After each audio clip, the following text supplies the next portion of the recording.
I want to share something you probably don't know about depression. A lot of times when you're depressed or even sad, you tend to go for comfort foods, and those tend to be high carb foods. You might like bagels or macaroni and cheese, and all of those foods are really yummy, but they're really low in protein. And that's okay for a little bit. But as that goes on, you're not able to produce as much serotonin. Serotonin and dopamine are some of the neurotransmitters that we actually are affecting with medications to treat depression. So when you take Zoloft, that's an SSRI, which helps increase serotonin in your brain.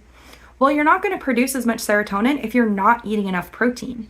In addition, to go from protein to serotonin, it needs a variety of vitamins and minerals. So if you're not eating adequately, you actually can be struggling to just produce enough serotonin. So what I see is people get really depressed, you're bed rotting, you're eating a lot of comfort foods, you're not getting the protein, and it gets really hard to get out of that depression hole because you don't have enough serotonin. Trying to get those nutrients in is extremely helpful and can be a great first step.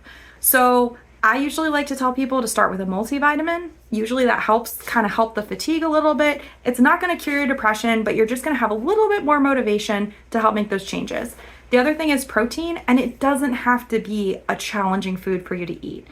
If eating, a steak or a chicken breast is not what you want right now, that's okay. You can have yogurts, even like desserty type yogurts. Chobani flips are a great call. You can have frozen yogurt. I really like the Yazo bars. They have 4 grams of protein each.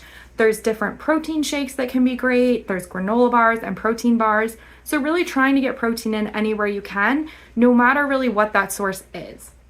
Yes, it would be great, if we balance meals with fruits and vegetables and whole grains. But if that's not something you can do right now, that's okay. And by getting enough protein and vitamins, it's going to help get you to a place where you then can make better decisions in the future. So it's not about being perfect. It's about just improving where we are at.